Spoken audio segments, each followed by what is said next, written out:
Ladies and gentlemen, welcome to our fifth in the SAR series, Speaking Out About History. Today, we are going to be talking with Dr. Mary Beth Norton about her book, 1774, The Long Year of Revolution. Dr. Norton is an American historian specializing in American colonial history and is well known for her work on women's history and the Salem witch trials. She is the Mary Donlin Alger Professor Emeritus of American History at the Department of History, Cornell University. She served as president of the American Historical Association in 2018. She is a recipient of the Ambassador Book Award in American Studies for In the Devil's Snare, the Salem Witch Crisis of 1692.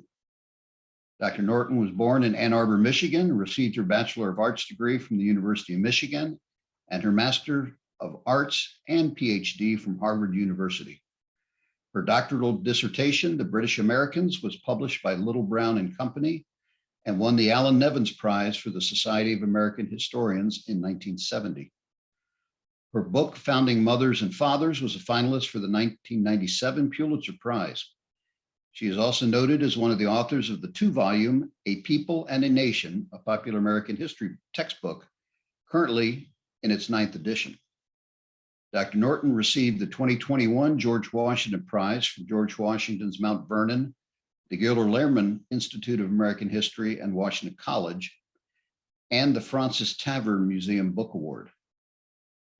Her works include In the Devil's Snare, the Salem Witchcraft Crisis of 1692, Liberty's Daughters, the Revolutionary Experience of American Women, 1750 to 1800, Founding Mothers and Fathers, Gendered Power and the Reforming of American Society, Separated by Their Sex, Women in Public and Private in the Colonial Atlantic World, and today's book, 1774, The Long Year of Revolution. Ladies and gentlemen, I'd like to present Dr. Mary Beth Norton. Thank you very much. You really ran through a lot of my publications there. I appreciate it.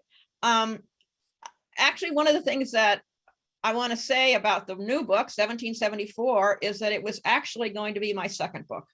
Before I got interested in women's history, when I did my doctoral dissertation on the Loyalists, which, as you said, won the Allan Nevins Prize, I got very interested in what was going on in 1774 because I realized that the events of 1774 created loyalists. That before 1774, we did not have a sharply divided populace. Most people in North America who were thinking about politics believed in the importance of resisting British attempts at taxation and so forth, going back to the Stamp Act and the Townshend duties in the 1760s. But in 1774, the population divided, at least the politically aware population, which is all we can really talk about. And the population divided in crucial ways as more and more people supported resistance, and indeed more and more people began to resist the people who were supporting the resistance. So, and they adopted the word loyalist for themselves. That's one of the things I discovered during the course of the research for this book, was that the word loyalist first appears in loyalist writings toward the end of 1774. And one of my points is that you don't have a word loyalist, meaning what we know it means, unless you have people who are openly perceived as disloyal. And that didn't happen until late in 1774. So the book traces chronologically and throughout all the colonies, not just in Boston. So many books that deal with this period deal only with Boston and Massachusetts. The book traces chronologically what happens in all the colonies from basically Maine south to Georgia in the political discourse that occurred throughout the colonies, throughout what I call the Long Year of Revolution, which starts in more or less December of 1773. It kind of maybe starts in October of 1773, but when the colonists learn that the tea ships are coming, but continues in my book until the day before the battles of Lexington and Concord. The book ends with General Gage's order for the troops to move to Concord to confiscate arms and ammunition and food supplies and so forth, whatever they know that the colonists have been stockpiling there. So basically, what I do is trace what happens. And what I discovered what happens is not what a lot of people have always thought it happened. For example, people did not all say, hooray, Boston, you were right to throw the tea in the harbor. A lot of people were actually opposed to that, including some very famous people like Benjamin Franklin and George Washington. They thought that Bostonians should not have thrown the tea in the harbor. And other people, but throughout the year, there were public meetings. Alas, we don't have really good detailed accounts of most of them, including even of what happened at the First Continental Congress. But what did happen during the course of the year 1774 is that more and more Americans came to the conclusion that they needed to go beyond resistance within the empire. They needed to seek independence. And I argue in the book that basically it's all over by the early spring of 1775, that the Americans have voted with their feet and they are leaving the empire. And so what the book is really about is the political discourse that takes place during the year 1774, leading to that outcome by the time the war starts officially in April 75. Oh, I'll end there. All right. Well, thank you very much. For you guys out there in the SAR and the public, if you want to read a very detailed, very well researched book, this is the one. There's over 140 pages of endnotes, all primary source documentation. It is real history, and it is very, very well written, and fills in a gap that most people don't know well about our American history in that time period. The basis of our series is speaking with authors and allowing our compatriots to ask questions. So we have a list of questions submitted by members of the SAR, and Dr. Norton is going to answer those and we will discuss maybe potential follow-ups to some of the questions. But I'd like to start off with our first question, which is from Larry Josephowski of the Delaware Society. Larry asked, what was the relationship between the representatives of the royal government and the new provincial committees and congresses early on? Were they tolerated, and at what point did they cross the line? Well, that's a really good question. And there's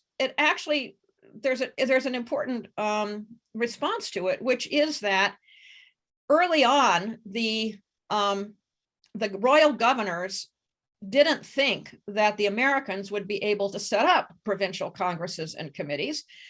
They thought it was going to be illegal, so the Americans couldn't do it. For example, William Franklin, the son of Benjamin, who was the governor of New Jersey, the royal governor of New Jersey, basically said in some letters to Lord Dartmouth, we don't need to worry about this because the assembly is not in session. They can't appoint legal delegates. They're not going to do anything.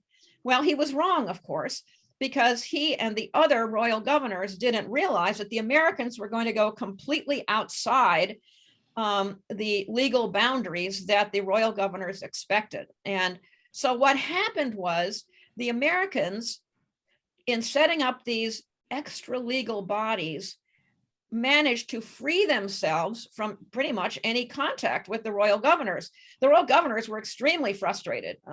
Governor Wentworth of New Hampshire was livid about what was happening in the provincial Congress in New Hampshire, but he couldn't do anything about it because he had no control over these people who were just completely ignoring his authority. And basically that happened everywhere.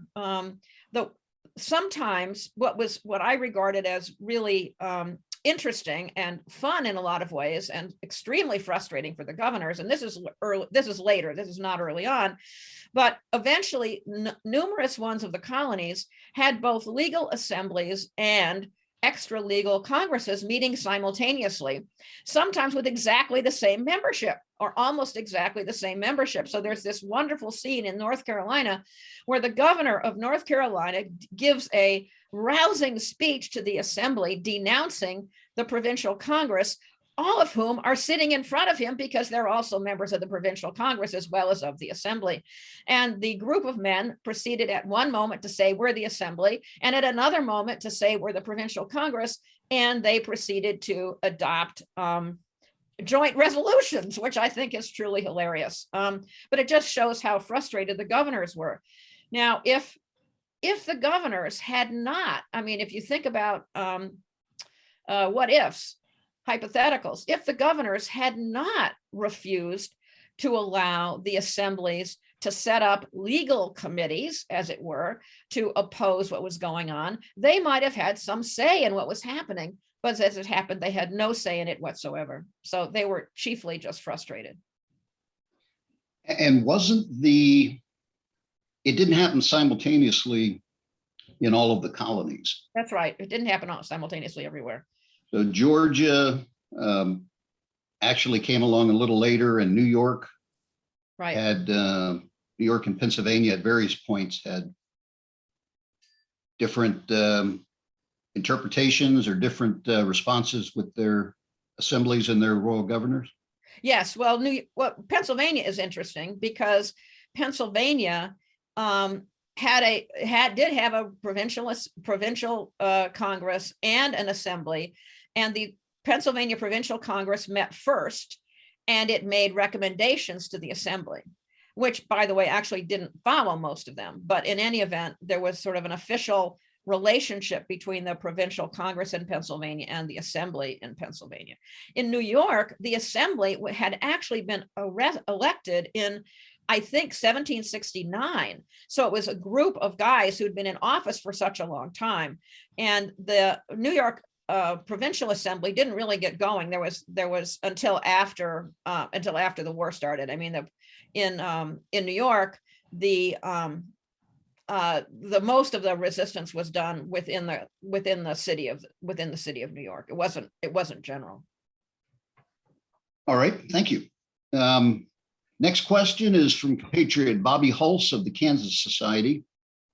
And he asks, what event or person would you say had the greatest influence on the gain in momentum towards separation achieved during the year, or even in 1773, that makes 1774 such a huge year in the events which culminated in the Declaration of Independence?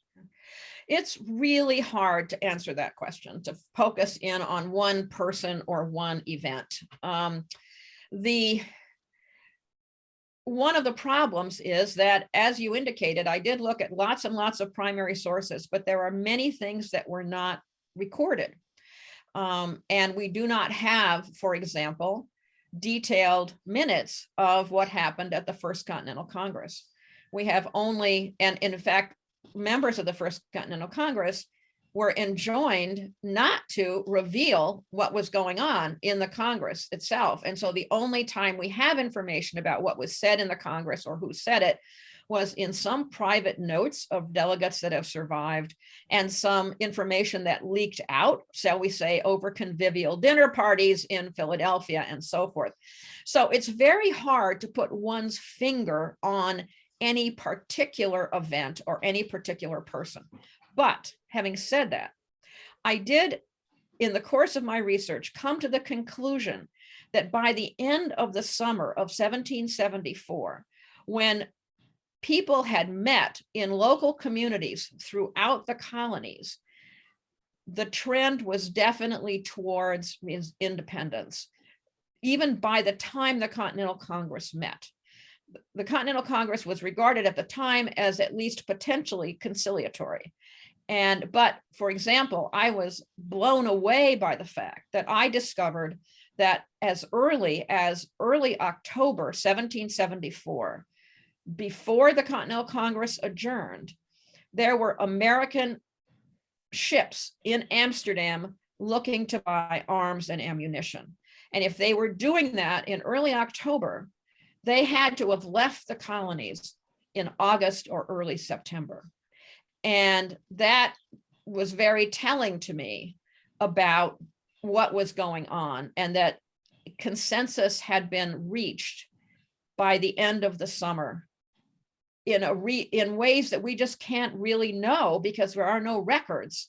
And I felt bad about that. I looked and looked and looked for things that would tell me specific. I mean, I have in the book as much as I could find out about what was said in these meetings and how people reacted to what was going on. But I think by the end of the summer, the handwriting was on the wall.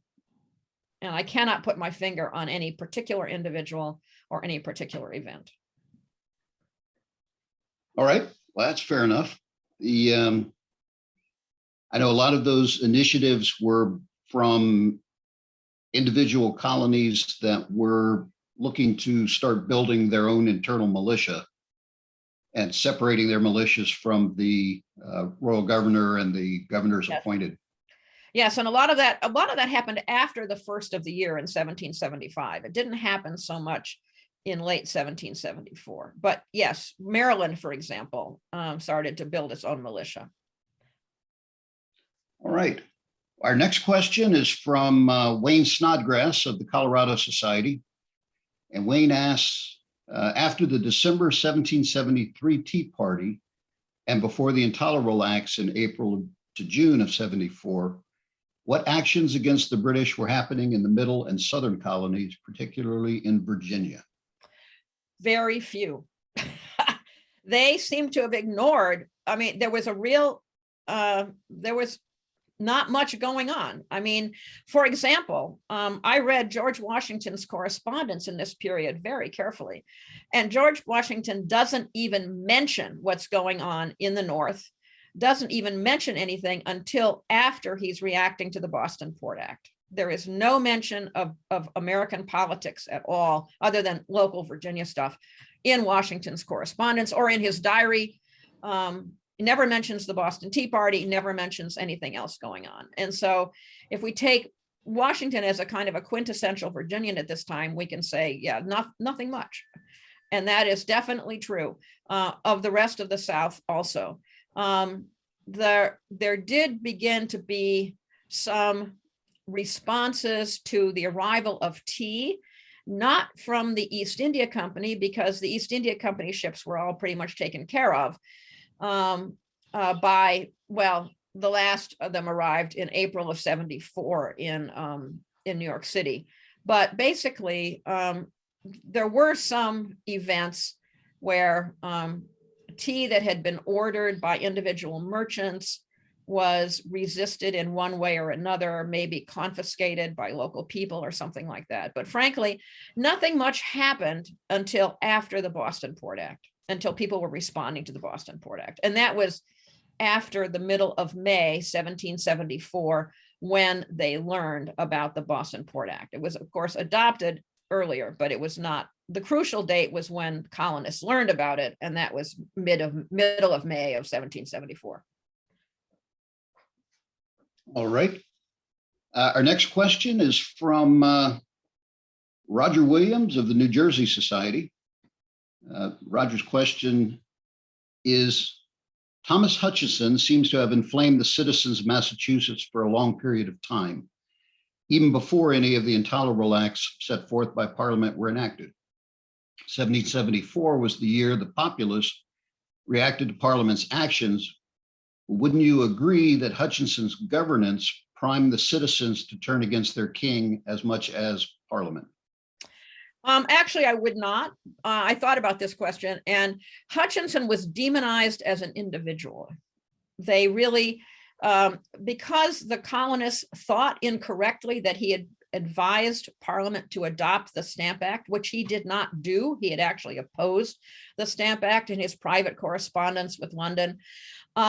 They blamed him for a lot of problems in the 1760s, and they regarded him as a traitor because he was native born. He came from, of course, the old Hutchinson family of Massachusetts. He was a descendant of Anne Hutchinson.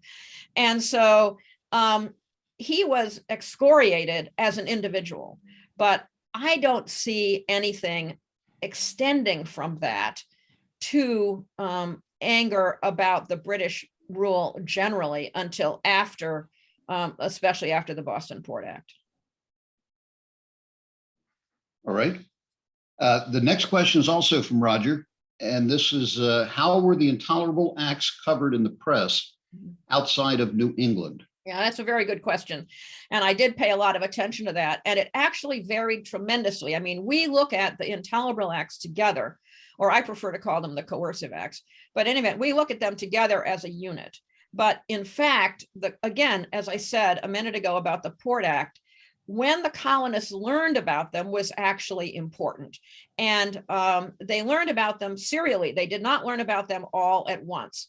And they also reacted very differently to the different acts. For example, the Boston Port Act was criticized by most, but not by all, because there were some people in the other colonies who said, well, the Bostonians should not have thrown the tea in the harbor, and they're getting what they deserved. So there were defenders of the Boston Port Act in the South and in the middle colonies. There were a lot of defenders of the Massachusetts Government Act in the middle colonies and in the South, because members of this group may be aware that the Massachusetts Charter had been issued in 1691, and it had a provision that was, it had several provisions that were unique, but one of them was that the members of the governor's council were elected by the members of the lower house of the assembly. And this was something that governors in Massachusetts had been angry about for years, because the council was supposed to be their key advisors, and yet their key advisors were elected by the assembly, and they often disagreed with the assembly about policies, and so they regarded this as a major flaw in the Massachusetts charter. In the other colonies to the south, which had more recent charters, those members of the assembly, members of the council, were actually appointed from Britain. And so when the Massachusetts Government Act changed the Massachusetts charter so that the members of the Massachusetts Council would be appointed from Britain as well, a lot of people in the South said, fine, that's exactly what our charter is like. It has worked fine, and we don't need to worry about it. So why is Massachusetts so upset? So there actually were a bunch of very strong essays, writers in favor of the Massachusetts Government Act in the South, in Virginia and in South Carolina. Now, the Administration of Justice Act was a different kettle of fish. The Administration of Justice Act, I'm sure people know, what basically in very brief statement would have moved the Boston massacre trial to London, or could have moved the Boston massacre trial to London, because what it did was to provide that British officers or colonial administrators, colonial officials who were accused of murder in the colonies by killing protesters could be tried in London. And people hated this act. Even future loyalists hated this act. And they didn't find out about it until very late in the summer of 1774. It was not passed at the same time as the others. And it aroused a lot of antagonism. And so I actually think that it was one of the keys to the arriving resistance by the end of the summer in the colonies, was the news of the Administration of Justice Act. Nobody defended it. Even the people who defended the Boston Port Act, even the people who defended the Massachusetts Government Act, nobody defended the Administration of Justice Act, except one guy in Georgia who got into all kinds of trouble for doing so. So, it's the reaction, as I said to start, we tend to think of these as all together, but they weren't all together in the minds of the colonists. The news of them arrived at different times, and there were very different reactions to them. Well, you hit the major ones there, and that's insightful. What was the reaction to the Quebec Act? Because as I understand it, that was also pretty much universally well, it wasn't down upon. Well, no, actually, I didn't see much reaction to the Quebec Act, not before the start of the war. Remember, I really stopped my chronological analysis with the beginning of shooting. And yes, it is true that the Quebec Act angered many land speculators, in fact, people like Franklin and Washington, by glomming onto territory that Virginia and Pennsylvania had been arguing about, but which they thought could be handled within their local colonies by attaching all of that to the colony of Quebec. So there was anger about the Quebec Act, but it actually did not surface in the political arguments that I read. It wasn't there. I mean, historians have it there, but at the time, it was not something that was of major concern to the people who were writing pamphlets or writing in newspapers, which is what I was looking at, or writing letters. I mean, writing personal letters. I read a lot of personal letters from people who wrote to England, and they didn't argue about, they didn't mention the Quebec Act. It's not a part of what they're talking about. Same thing is true of the Quartering Act. Today, we put there's people who are putting emphasis on the Quartering Act, and again, it's not part of this discourse. The discourse is about the Boston Port Act, the Massachusetts Government Act, and a little bit about the Administration of Justice Act. All right, well, thank you. Next two questions are from the SAR Outreach Education staff. Also big fans of the book. So first question is, what does the difference in how cities in the northern and southern colonies responded to the tea taxes say about the difference between the northern and southern colonies at the time? Well, I wouldn't go so far as to say that it's general between northern and southern colonies or northern and southern cities. Basically, what happened was the northern cities receiving the tea ships, that is Boston, Philadelphia, and New York, were able to reach a consensus about what to do with the tea ship. Bostonians, as we know, threw the tea in the harbor. New York and Philadelphia, as is less well known, decided we don't want to get involved in this. We're just not going to let the tea ships land in the first place. But that was a consensus in those cities. Partly we want to avoid the problem, and so we're going to send them away. In Charleston, which is the only other city that's involved here, Charleston, they couldn't make up their mind what to do. They were deeply divided about what to do. And it seems to be because there were lots of tea merchants in Charleston who were selling smuggled tea. And so they would not agree to general tea boycotts. They would only agree to boycotting East India Company tea. But the people who had legally imported East India Company tea said, no, you can't do that because you guys will make out like bandits because you'll be able to sell your smuggled tea and we can't sell our legal tea. Then on top of everything else, there were the planters from the backcountry who had different economic concerns. And so the upshot was that people in Charleston just couldn't make up their mind what to do about the tea ship that ended up in their harbor. And so they kind of punted. They just let the customs people confiscate the tea for non-payment of duty. And then they didn't need to think about it anymore. And there it was. So it was in storage in the exchange in Charleston until after the war started. And finally, they did sell it for what was left because it was kind of damp and not all of it survived. But what did survive, they sold it for the support of the war effort. So it has to do a lot with local politics in the cities themselves, and how the governors and the royal officials in the cities dealt with the problems. I mean, Hutchinson took a hard line, and the people there threw the tea in the harbor. The governors of Pennsylvania and New York did not take hard lines and allowed for local deals to be made, which, as I said, was the arrival of the consensus. We're just going to avoid this problem by not letting the tea ships land in the first place. Okay, thank you. In your research, do you view the colonists' popular opinion as supporters of mediators of peace or the heralds of war? I think it changed dramatically over the course of the year 1774. As I said a bit ago, when the Continental Congress was convened, or the plan for the Continental Congress was made, the Continental Congress was seen as a conciliatory body. It was advanced by the more conservative and moderate people.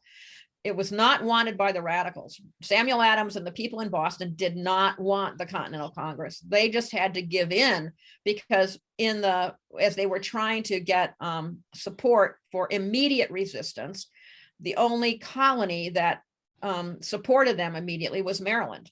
And the other colonies said, no, we got to talk about it first. We've got to have a meeting. And so the Continental Congress, when it was convened, when it was called for and convened, was seen as a conciliatory body. So at that point, the potential for mediation, the potential for conciliation really had the upper hand. And that's from the beginning, that's from the spring and early summer of 1774. But as I've already said, I think by the end of the summer, the consensus had changed and more people were now into thinking about serious resistance, including members of the Continental Congress. All right. As we move towards the First Continental Congress, one of the key components of the Congress and one of the biggest points that was debated was the Galloway Plan.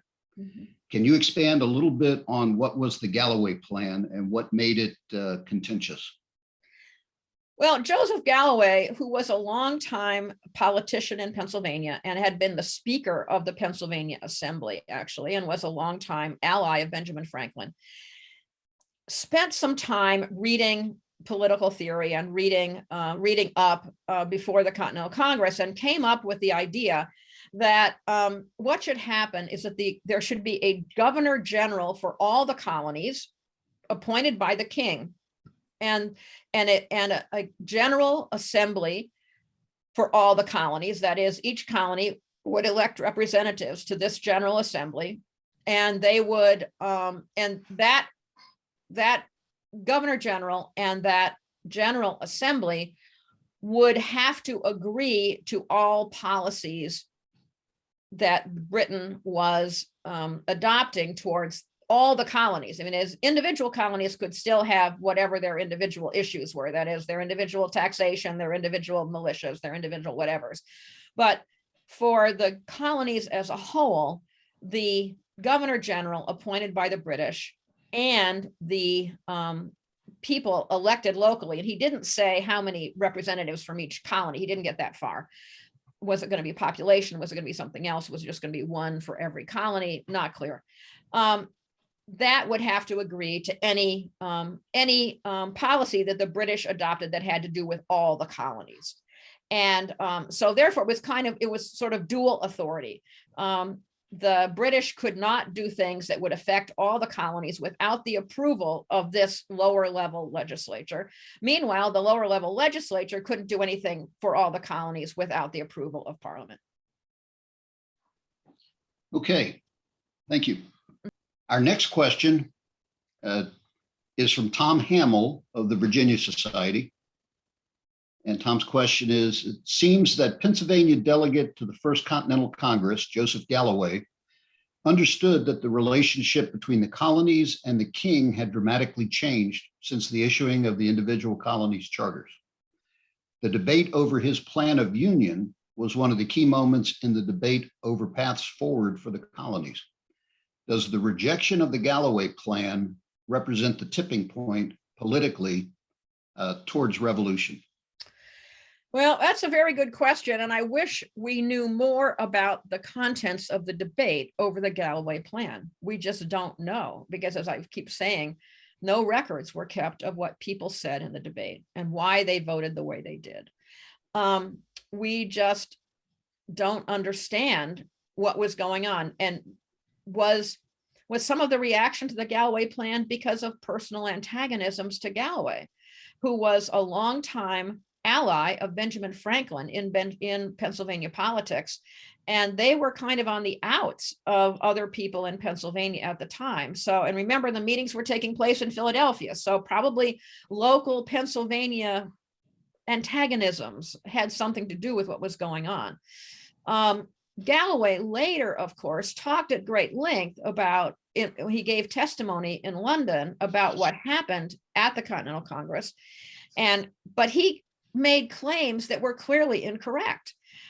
He claimed, for example, that colonists, or that men elected to the Congress officially by their assemblies, which a few were, supported him, and men who were elected by these illegal, extra-legal, continental, extra-legal provincial congresses opposed him.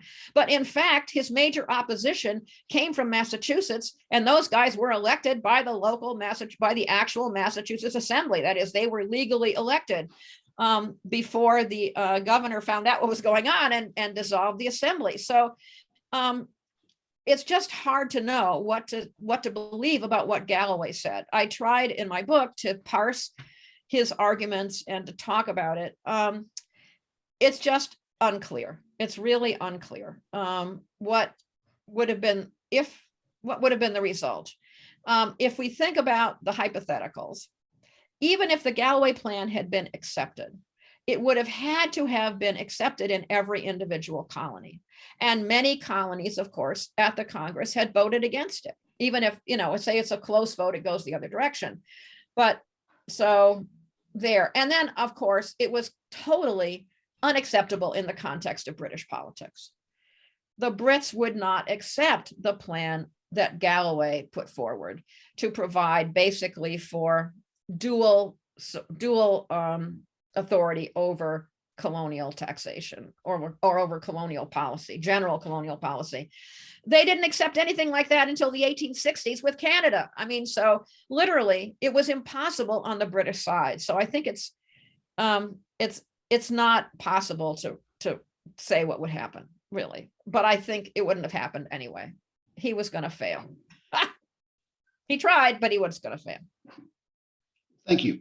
Mm-hmm. Next question comes from Secretary General Bruce Pickett of the Alabama Society. And Bruce's question is, in the First Continental Congress, the delegates were narrowly divided between those who wanted resistance and those who wanted reconciliation. What was the slight majority that the radicals held? The Galloway plan for a colonial union was rejected by one vote. What was the margin by which the Suffolk resolves, pledging members not to obey the course of acts, adopted? Do you think the outcomes of these two votes would have been different had Georgia sent delegates? Those are very tricky questions to answer, in part because of the lack of good records about what went on at the First Continental Congress and the lack of what was said. I can only speculate. As for if the matters had been different, if Georgia had sent delegates, let me just start with that and say that probably if Georgia had sent delegates, they would have been more radical. So probably not. It probably would not have affected things. The debate in Georgia there was a radical party in Georgia that was prevented basically from sending official delegates or even semi-official delegates to the Continental Congress. But if delegates had been sent, they probably would have been the more radical people. So it would not have affected basically what was going on. As for the Suffolk resolves and the statement that it pledged the delegates not to support the coercive acts, actually, probably that wasn't what the delegates thought they were doing when they adopted the Suffolk resolves. And that comes up in a pamphlet that I read by Philip Livingston, who was a member of the Continental Congress from New Jersey. And he talked about the Suffolk resolves and the vote in the Congress on the Suffolk resolves. And basically he said that people had misinterpreted it. Not surprising that some political thing is misinterpreted. He basically said that what they were doing in supporting the Suffolk resolves was not supporting the more radical position of the Bostonians or the Massachusetts people, but rather supporting the Massachusetts people and telling them to be calm and not to get into armed resistance, not to get into formal stuff. And what they were doing, if you look at their language, if you look at what the Continental Congress says about the Suffolk resolves, they say, cool it, guys. We like you because you are cooling it so far, and we're doing it, and we're saying it again. Now, we know that the debate over the Suffolk resolves took place, I think, on a Saturday. It certainly was on a weekend. And it probably took most of the day. We have no idea what was said, but we do know that at least we have one delegate who said later that people outside misinterpreted what we intended with the Suffolk Resolves, that we, the Congress, intended the Suffolk Resolves to tamp down radicalism instead of juicing it up. And that it was misinterpreted. It was misinterpreted in Massachusetts. It was misinterpreted other places. So, I mean, that's only one guy, but I think, judging by what I know about what was going on at the Continental Congress at that time, which was still in September, that he's probably telling the truth, that the members of the Continental Congress, when they adopted that language, did not expect it to be interpreted the way it was by other people. That's interesting. Do you think that I understand, or it's been said that Joseph Warren was the primary author of those resolves? Do you think that's what he intended? I have no idea. I can't say. I don't know what Joseph Warren was thinking, if he was indeed the primary author. I do talk a lot in the book about the Suffolk Resolves, and the Suffolk Resolves are more radical than the other resolves that are coming out of the other counties in Massachusetts at the time. That's clear. But that's the language, and we do have, other counties' language too.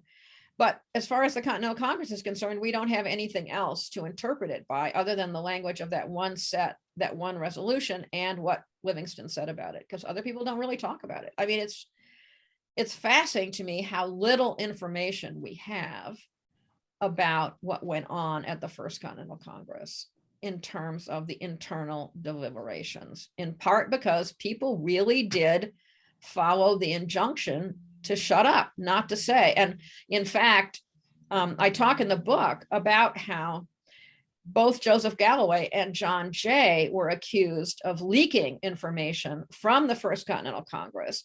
And Galloway, in fact, did. We know he wrote 3 letters to William Franklin, very fully recounting certain early things that happened.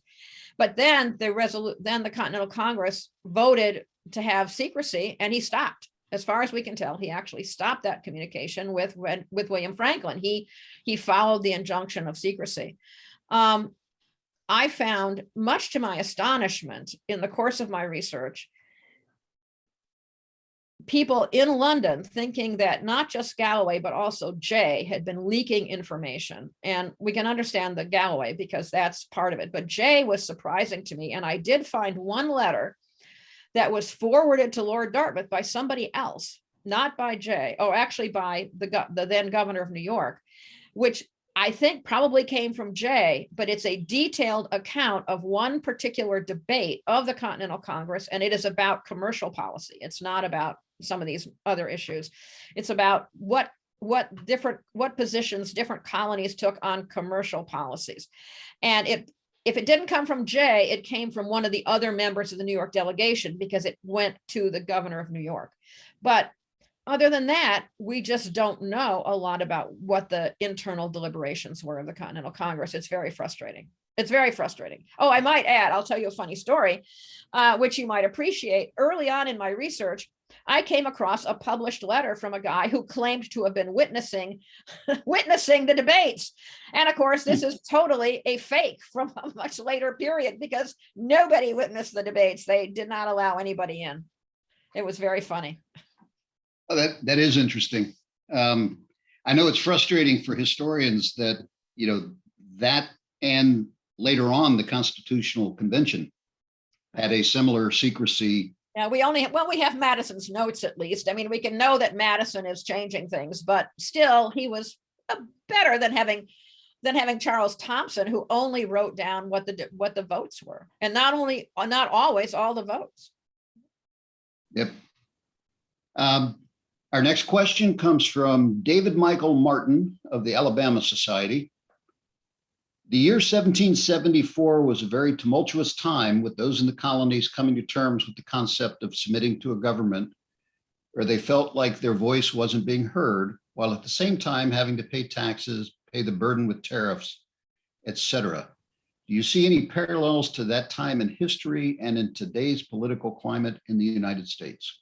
Well, one of the things I say in the introduction is that we tend to look back on this period, that is the period of 1774, and think everybody's in tune with everybody else. And the point of my book was to show that wasn't true, that there was major political dialogue and argument going on, and that there was a whole variety of positions, we could say from left to right and everywhere in the middle, even though left and right don't really apply very well in that period. And I think that, I mean, I would say the same thing is going on today. I mean, there's just a lot of disagreement about stuff and about political issues. And so, yeah, I think it is relevant to think about what went on in 1774 and think about what's going on today. I always or often tell people that the rancor and the anger that we see today is not unique to this period. That Oh, some yeah, of the certainly political true. the political cartoons during the Lincoln administration and the British and colonial political cartoons of the colonial period were often very brutal. Yes, it's true. Yes. All right, our next question is from Tom Jackson of the Texas Society. And Tom says or asks, did the common man care about the British Intolerable Acts of 1774, or was it merely the elites? Well, I'll go back to my previous answer to some extent and say, and also let's say, how about the common man and the common woman? And say it really varied depending on the act. There were certain political elites who were very worried about the Massachusetts Government Act, because they said, if the Parliament can change the Massachusetts Charter without consulting Parliament, they could also change the charter of our colonies, and they could change the political arrangements that we've been living with for years. So there were political elites in the different colonies that said, whoops, we have to pay attention to what's going on in Massachusetts. But there were other people who said, it's only Massachusetts, it's got nothing to do with us. As I said earlier, their charters are very different. Their charter is very different from ours, so we don't need to worry. So that was one thing. I think people really were very worried about the Administration of Justice Act, as I've already said. They're very worried about that act. And local and ordinary people are worried about the Boston Port Act, because it does punish the entire city of Boston for this event of throwing the tea in the harbor.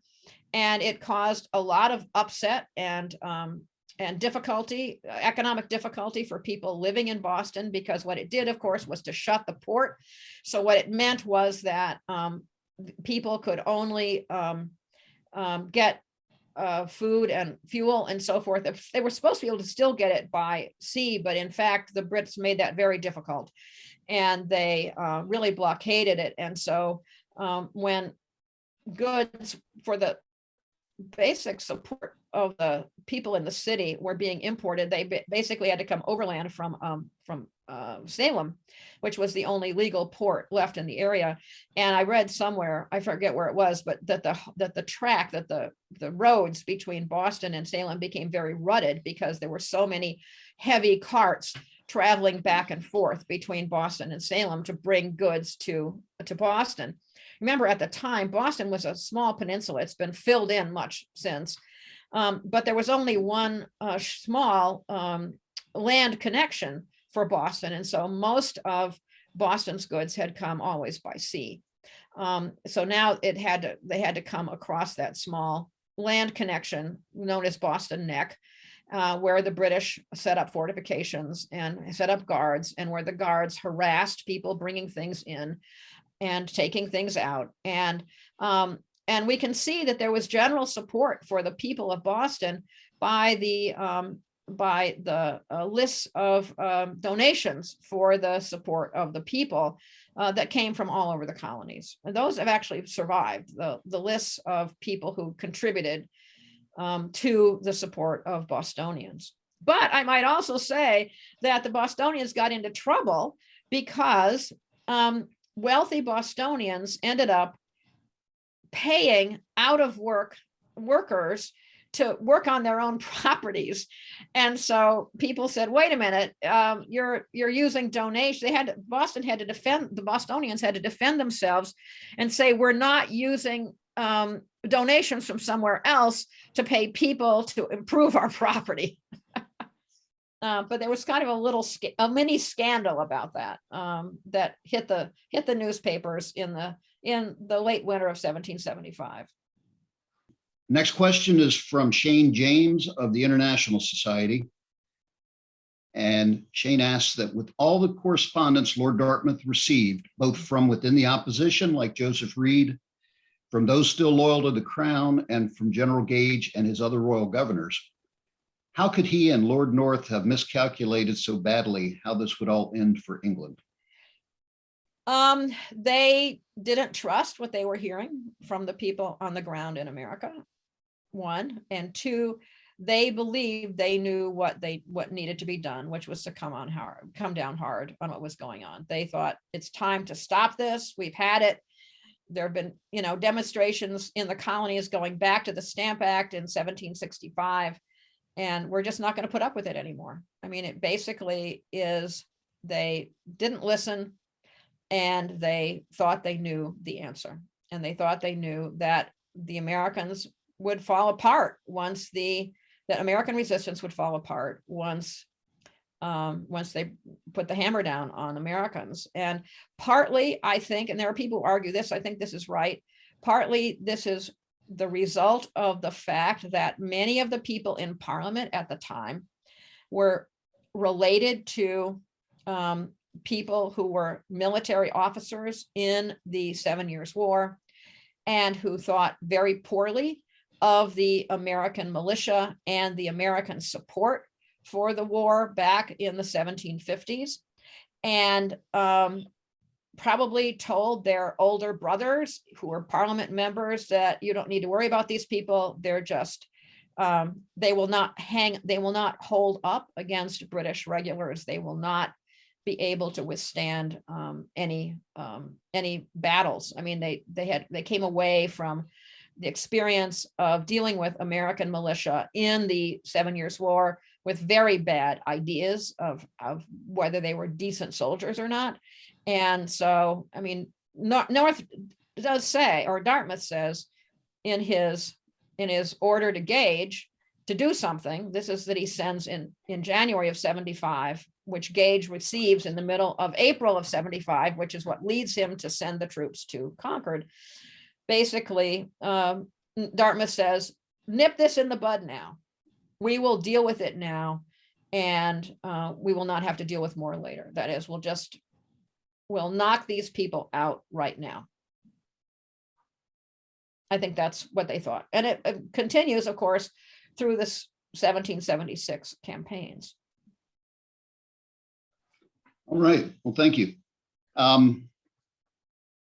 This question sort of occurred to me as we were going through this, and it was probably a softball that we could have opened up with at the beginning.